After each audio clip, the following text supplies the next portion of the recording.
Ya, Kabupaten Tulungagung dulur-dulur, salah siji alternatif saka Kediri saka salah siji paling pelosok saka Kecamatan Mojo lur, neng Desa Blimbing. Wis neng ketinggian lur, dusun sing masuk Desa Blimbing dulur-dulur. Dadi awake dhewe mulai masuk wilayah Desa Blimbing. Iso uga jane montore digawa munggah awake dhewe engko oleh saka dhuwure warung ngono lur. Cuma yo pengen video bagian kedua lur. Sawetara saiki bakal tak akhiri dhisik.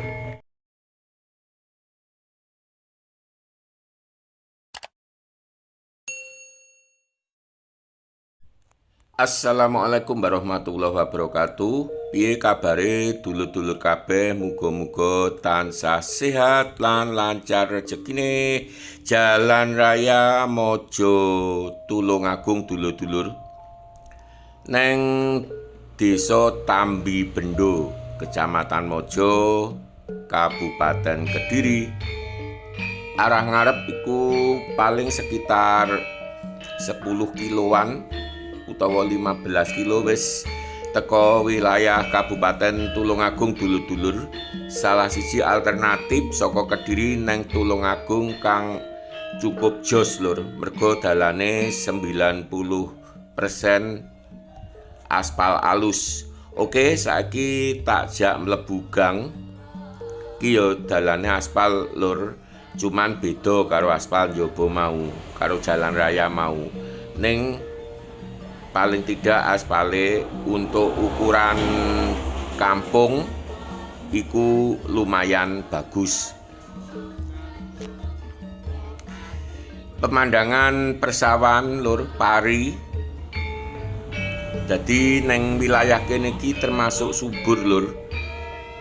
Sepanjang tahun koyok-koyok tandurane iki mayoritas pari kene iki. Jagung, palawija kadang-kadang wae. Yen aku liwat iku sing sering tak sawang ditanduri pari lur. Dina iki dulur-dulur bakal tak jak nang nggone kawasan paling pelosok saka salah siji paling pelosok saka Kecamatan Mojo lur, neng Desa Blimbing. Wis neng ketinggian lur.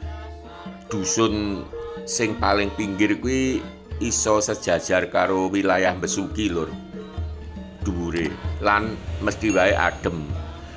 Cuman beda karo wilayah Besuki kang ana wisata alam air terjun dulu.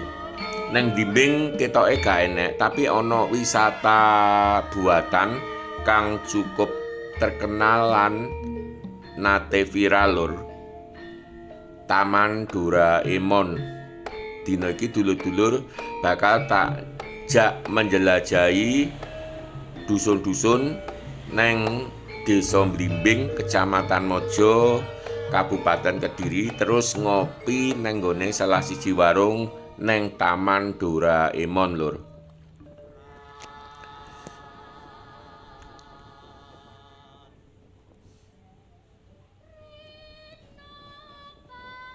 Ki awake dhewe wis masuk wilayah Desa Kraton dulur-dulur, Kecamatan Mojo, Kabupaten Kediri. Bangunan putih kiri dalan mau Pondok Anyar lur. Jembatan khas, dadi jembatan ki yo lumayan lur, wis suwi tapi ketoke kuat.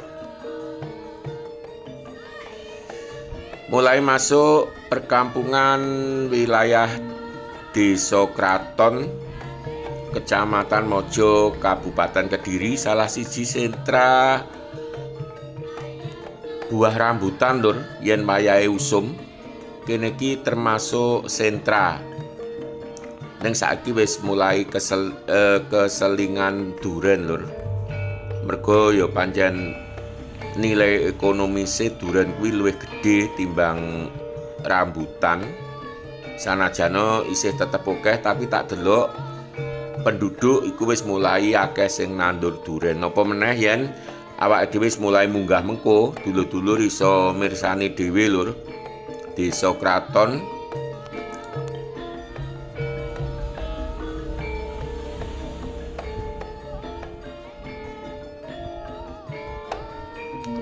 cukup asri lur, pancen termasuk kaki Gunung Wilis sisih etan padha karo wilayah pedesaan neng dusun-dusun liyane neng wilayah Kecamatan Mojo.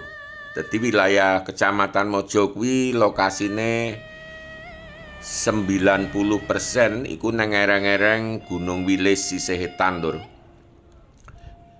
Kiri jalan SD Negeri Kraton lur.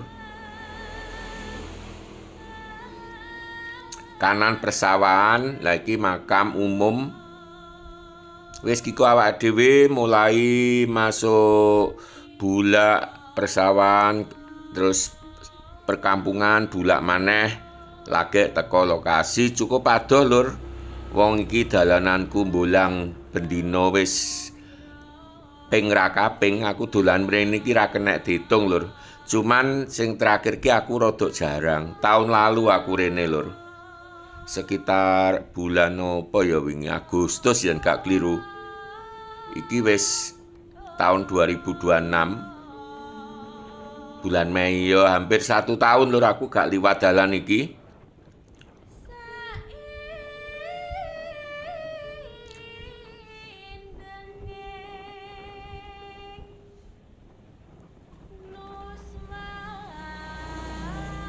Kene iki dalane mbiyen sempat walus lur, tapi ya pancen wis umur terus sing liwat ora mung montor utawa mobil-mobil cilik, tapi ya kadang-kadang truk-truk gede kuwi momot material dadi ya sebagian rusak ya cuman ora parah lur.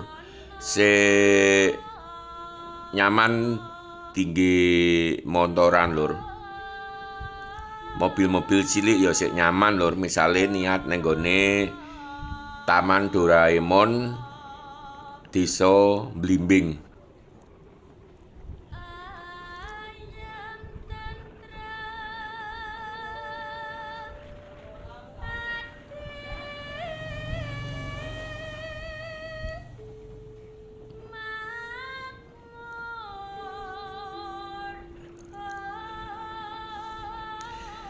Iki mulai wis menanjak lur dalane terus tandurane ya wis mulai beda. Ana tebu, palawija, terus bukit kanan jalan iku lungur lur. Iku mulai ana tanduran-tanduran wit-witan, karet, cengkeh, mulai ana lan duren lur.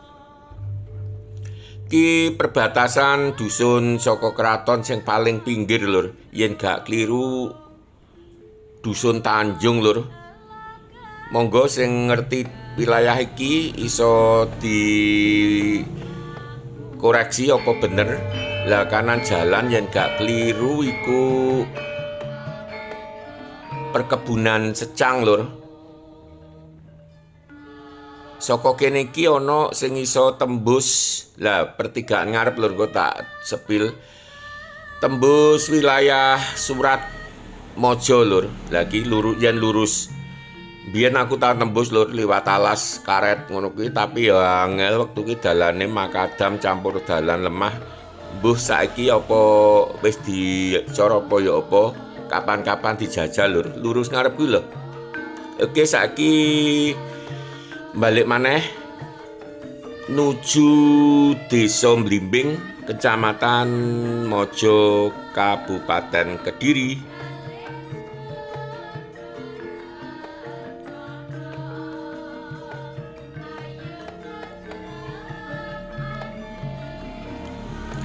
Panas lur ki mau. Sanajan ana mendung, langite biru terus srengenge yo nek pas nek rodok ngulon titik lur wong sekitar jam 1:30 iki.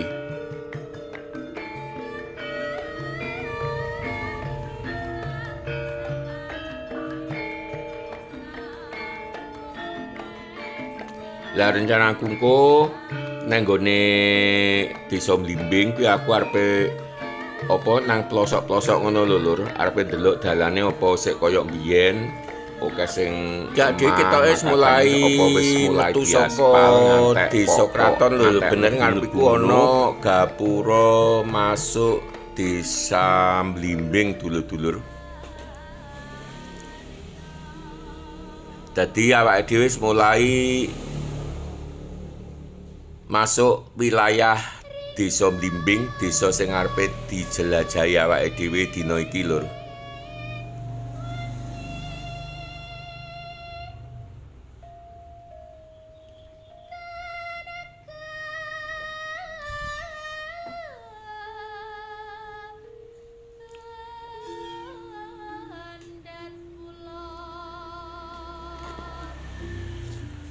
Yen wis liwati gapura mau masuk kampung mengko apa neng bulak ngono lur, lokasi sing pertama diparani awake dhewe lur.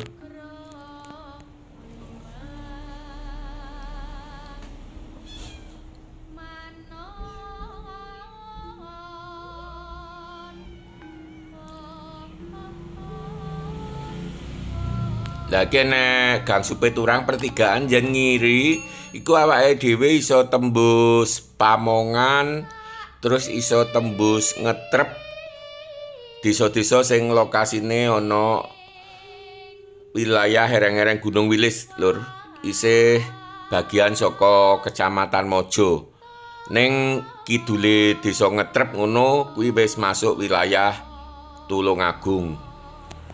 Kanan jalan ki ana lungur dhuwur kae kuwi dalan saka Mojo nang Besuki jalur selatan lur.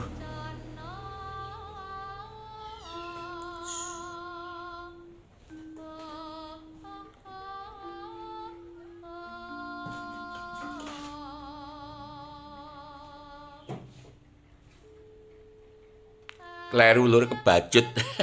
Muter ora ketok ora ana papane lur. Papan apa keterangane malah nang jero. Sing nang njaba muk papan kayu ora patek nggenah ngono. Ki lur ki gerbange Taman Doraemon lur. Salah satu andalan kuwi pancen buah duren lur kene iki. Cuman kapan kae waktu aku tuku duren nang nggone cedhake Gor Jayabaya Kediri kuwi kok rasane ora enak anyep. Njajal aku golek informasi apa ya pancen taun iki produksi duren kurang bagus. Yen hasilnya akeh lur, cuma waktu aku tuku kalau wong arang-arang tuku gung mesti setahun pisan ngono bae kok ya entuk ora enak. Duren lokal lur. Koperasi Merah Putih lur ngarepiku.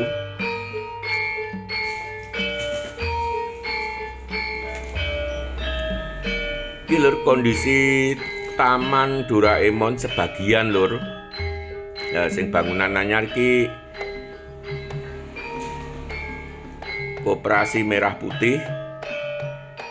Lah warung sing diparani dhewe liwat tangga iki munggah. Iso uga jane montore digawa munggah awak dhewe engko oleh saka dhuwure warung ngono lur.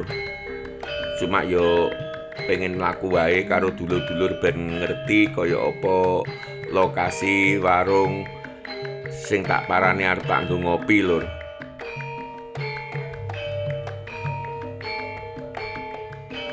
Ana karaokene barang lur.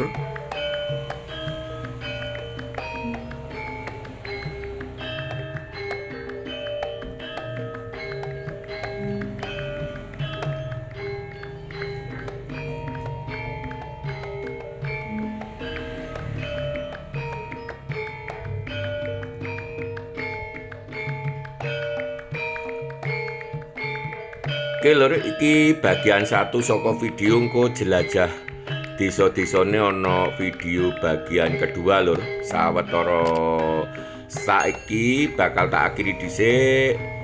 Ning aja kuwatir ana bacute lur. Wassalam.